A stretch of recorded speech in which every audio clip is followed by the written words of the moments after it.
जय राधे कृष्णा। गुरु माँ कहते हैं, चिंता से चेहरा घटे, घटे बुद्धि और ज्ञान। नानक चिंता ना करूं, चिंता चिता समान। अगर हम सच में इस वचन के अंदर जाएं और देखें, चिंता हमारे चेहरा भी घटाती है, चिंता हमारा दिन भी खराब करती है, चिंता हमको आज भी नहीं जीने देती। चिंता हमारे लिए चिता समान होती है, क्योंकि हम जी नहीं रहे होते हैं।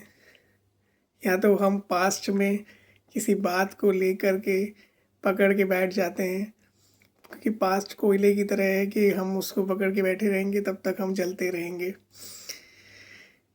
और या तो फ्यूचर की हमको चिंता होती है कि कल क्या होगा। एक बहुत अच्छा गाना भी है ना, मालिक ने चिंता दी तो दूर करेगा वो ही।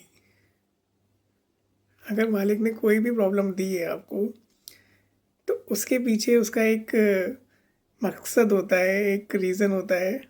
वो हमको कुछ ना कुछ सिखाना चाहता है।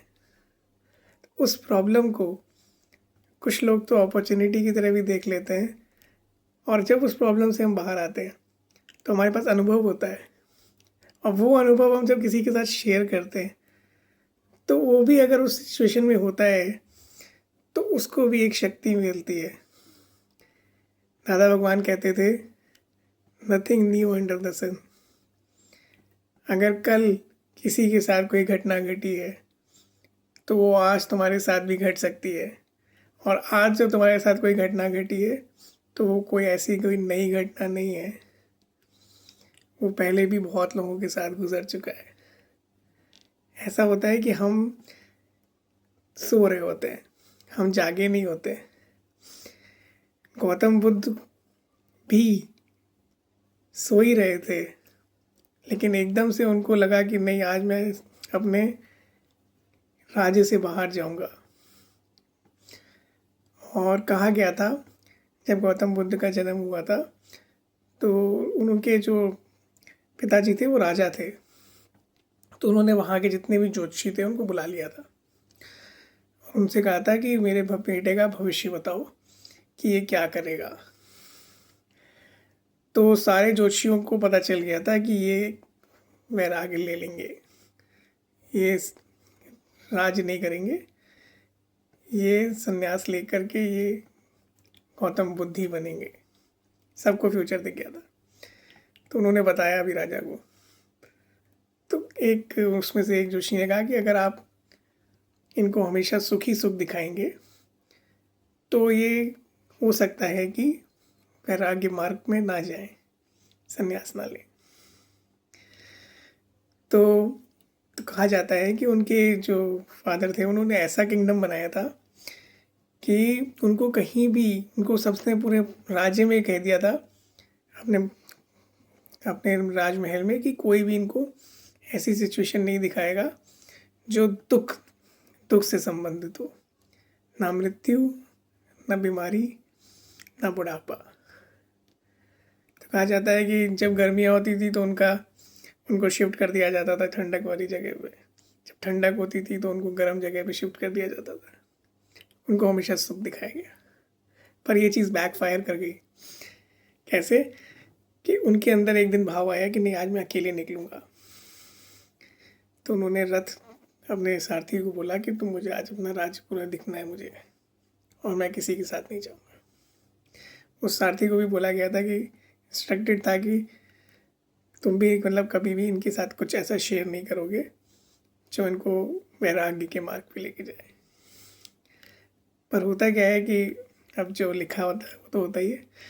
तो जैसे ही वो निकले तो उन्होंने देखा एक आदमी बीमार है, खांस रहा है, एकदम तड़प रहा है बीमारी से। तो गौतम बुद्ध कहते हैं, ये कौन है? ये इतना कष्ट में क्यों दिख रहा है? ये कष्ट क्या होता है? इतना चीख क्यों रहा है? तो वो कहते हैं कि ये बीमार है, इसकी बीमारी से इसको दर्द पीड़ा हो रही है। गौतम बुद्ध कहते हैं कि क्या मुझे भी होगी? वो कहते हैं कि सारथी कहते हैं कि हाँ, ये सबके जीवन में होता है। और आपको भी होगा। फिर थोड़ा आगे बढ़ते हैं, वो एक वृद्ध आदमी को देखते हैं, बूढ़े आदमी को, जो एकदम डेथ बेड पे होते हैं, एकदम मुरझाया हुआ चेहरा, झुर्रियाँ पड़ी हुई। तो कहते ये कौन है? कहते ये वृद्ध आदमी है। तो गौतम बुद्ध कहते ये कौन होते हैं? कहते हैं ये जब जैसे जवानी आती है, बचपन होता है, फिर जवानी आती है, फिर बुढ़ापा आता है, तो ये लास्ट अवस्था है, इसके बाद मृत्यु होती है। कहते मेरे को भी आएगा क्या? कहते हाँ, आपको भी आएगा। फिर आगे बढ़ते हैं तो देखते हैं कि एक मृत शरीर पड़ा होता है और उसके परिवार वाले रो रहे होते हैं। गौतम बुद्ध कहते ये क्या है? कहते हैं ये चौथी अवस्था है, ये मृत्यु है, जब आपका शरीर शांत हो जाता है और आत्मा शरीर छोड़ देती है। तो कहते हैं क्या मेरे को भी ये आएगा? हाँ, ये तो जिसने जन्म लिया उसकी मृत्यु तो होती है। तो कहा जाता है कि वो तीनों जो सिचुएशंस थी जो उन्होंने देखी, वो एकदम शॉकिंग थी उनके लिए। वो झटका वो उनको जो था उसने बाहर निकाल दिया घर से। उन्होंने कहा कि मैं सच के मार्ग पे जाऊंगा, मैं सत्य ढूंढूंगा, मैं ढूंढूंगा कि जीवन का सत्य क्या है। जब सब कुछ चेंज ही होना है, सब कुछ बदल जाना है, तो सत्य क्या है? हम लोग का क्या है कि हम लोग क्योंकि यूज टू होते हैं हर चीज़ से, तो हम लोग फील नहीं कर पाते कि हमारे जो मोमेंट मिला है वो कितना कीमती है, ये जो जीवन मिला है ये कितना कीमती है, हम हेल्दी हैं ये हमारे लिए कितना कीमती है, हमारे साथ इतने लोग खड़े हैं ये कितना कीमती है। हम वेस्ट कर देते हैं जो चीज़ें हमें मिली होती हैं।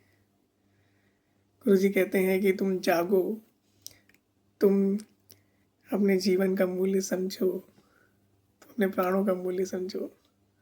भगवान ने तुमको अपॉर्चुनिटी दी है कि तुम आज जाग जाओ और जन्म मरण के चक्कर से बाहर आ जाओ। जय राधे कृष्ण।